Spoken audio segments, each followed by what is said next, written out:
So I recently had a friend of mine ask me about the drum processing on my song My Friends Are Sober. So I'm going to just take you through it.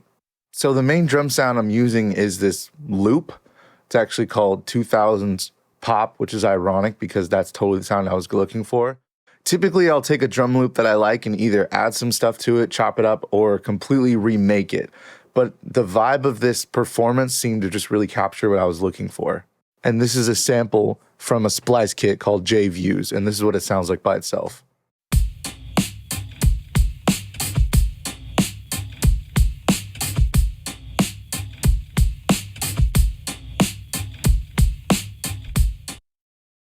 So after I found a groove that I liked, the next thing I wanted to do was to sort of fatten up the drum sound. And usually I'll do that by adding one shots that add something that isn't quite there. Like I felt like the punch or like the chest feeling of that kick drum wasn't quite there for me yet. So I found this one shot, and this is from an awesome creator called Lex AJ Hall, and he's got some great kits on his website.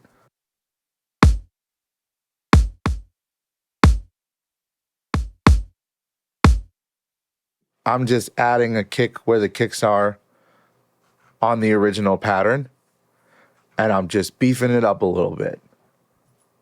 I also usually like to add a snare helper on there, which is just like an extra snare sample on top of the original one, just to like make the kit sound even bigger.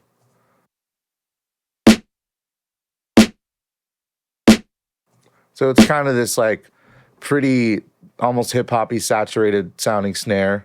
Also from Splice. I get a lot of my stuff from Splice. And that's essentially the verse groove right there. Now in the interlude is where I wanted to bring up the energy a little bit. So I put a 16th note tambourine sample in there.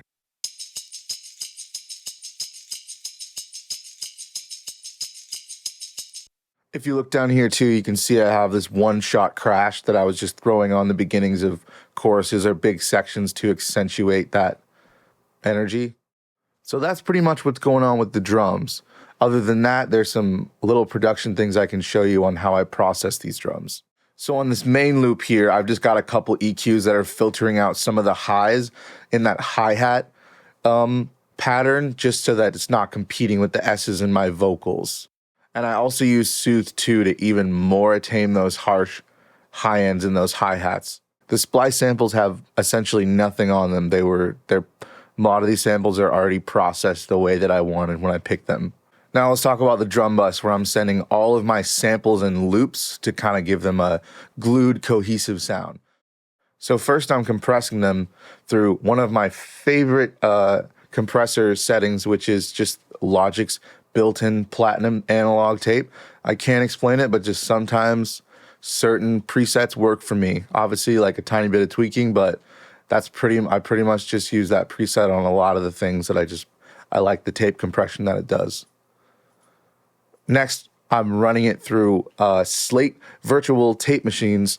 I love tape on drums. I love that kind of warmth that it brings back into them, and that saturation that it adds. Even though it's digital, it feels like it adds just a little bit more analog life into it. And as you can see here, I'm sending the drum signal to a parallel compression, and I love this UAD Empirical Labs distressor. It's a great way to get a bit more punch on the kit, I find, and I'll usually just send the whole kit there and mix in a little bit of that sound in. And typically I'll have just a little bit of reverb room sound. I'm using this R4 plugin from Exponential Audio. Here's how that verse section sounds with all the processing.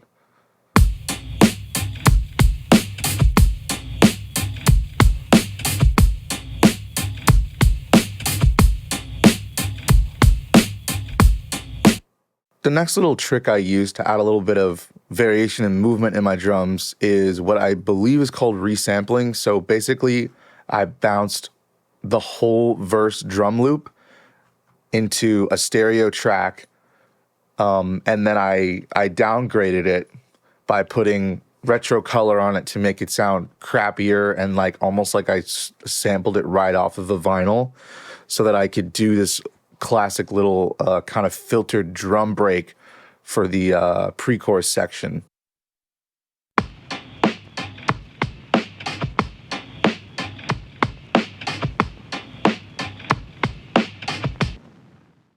And then of course I have the little kick chop that I do here to like really allude to that 2000s vibe, like almost like the intro of All Star, I would say. And also to kind of beef that section up, I brought in the original kit sound without the filter. And the funny thing is there's like some phase stuff going on because they're the same sample, but I actually thought that it sounded kind of cool, so I left it. Usually that's something you want to get rid of, but like it actually added a little bit of a cool layer to that section. And that's pretty much it for the drums.